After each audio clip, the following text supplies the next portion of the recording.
I want to talk about this guy go by the name of Stu Boy Blue. This dude is he a Crip. Apparently, he looked up to Nipsey Hussle so much to the point to where he was having a conversation with Adam22 on the No Jumper podcast, and he pretty much almost like was about to attack Adam, like on some stuff to where he was so hurt. But I'm gonna play the clip and we're gonna talk about it. Let's go. Oh no, cuz like I seen that shit, bro. And then I'm like, cuz what the I swear to God, I did all the drugs I had, nigga. I just did it, all of them, bro. Cause I'm like, cuz this shit like a dream. But why do you think it hit you so hard? Nigga, that was my big homie on 6-0. That was my big homie, bro. Like, that's Nip. Dead homies. And he rich and he's still here. Like, what the on Crib? Who the on 6-0? Who the would do some like that? Dead homies on 6-0. That's my big homie on Crib. Black Sam raised me on 6-0. That's family. That's my big homie, bro. I swear to God. Crib. To this day, God, that shit still hurt me, God. Oh, I ain't trying to get up all here crying and shit, but that's real shit. Nigga, that's my big homie, God. They killed it, bro. Yeah, man. So first and foremost, man, R.I.P. to Nipsey Hussle, man. Nipsey Hussle truly, he made an impact in this world when he was here.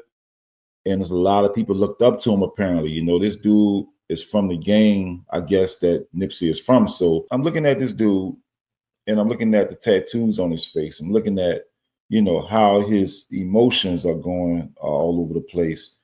And I couldn't help but think to myself, man, this dude is a mental case. This dude is a mental case, man. I'm looking at this dude like, I understand too, because he was hurt. So, he seemed to be genuinely hurt about Nipsey Hussle dying. But the part when he got aggressive and was screaming on 6-0, it just amazes me how loyal these guys are to these gangs. This dude, he don't look like he in his 20s. He probably late 30s. Or whatever, or somewhere in the 30s at least.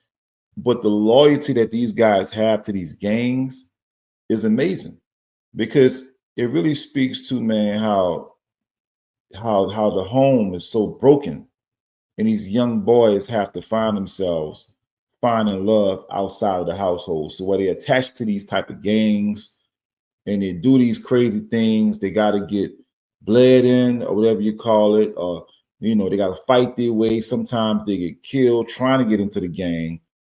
Once they get in the gang, they consider each other family, and once you consider each other family, now, if anybody in that family got beef or stuff that they got to handle, it's your responsibility to go out there and take care of business.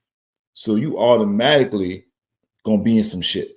The bigger the family, just think about that. The bigger the family, the more possibility of somebody in that family having beef with somebody, which makes it that much more likely that you're going to end up in some shit, And I think that's how a lot of brothers get taken down. A lot of brothers have been taken down over the years, have been going through so much hell because they get in these situations and they're so loyal to it. Some guys, even in their late ages of life, man, they got guys that's 60 years old, man, still, claiming sets, still gangbanging, calling themselves gangsters. Personally, I think it's pretty embarrassing for a 50, 60-year-old man to be sitting there talking about, he a blood, he a Crip. You need to grow up, bro. Personally, I think you need to grow up. If you're that old, get a life, bro. Get a life. Get a life.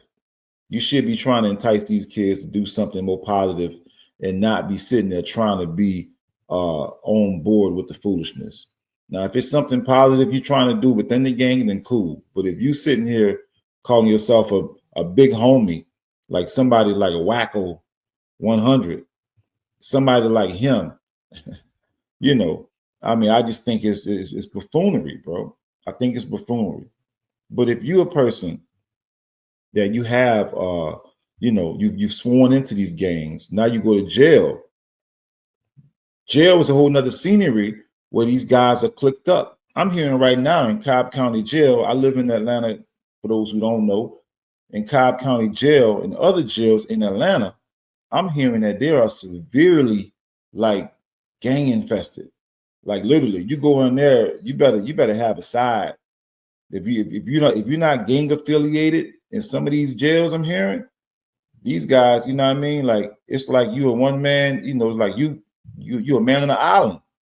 It's like you basically dog food because everybody else clicked up, they got help, they got backup, they got help, and you by yourself because you ain't in no gang. So it could be very dangerous for somebody who's not in a gang when gang culture has become so prevalent and it's everywhere, So I think, it's just a sad situation, man. It's a sad situation. I do think that, there are times where it can be beneficial if done the right way. But ultimately, a lot of this stuff only leads to violence, man.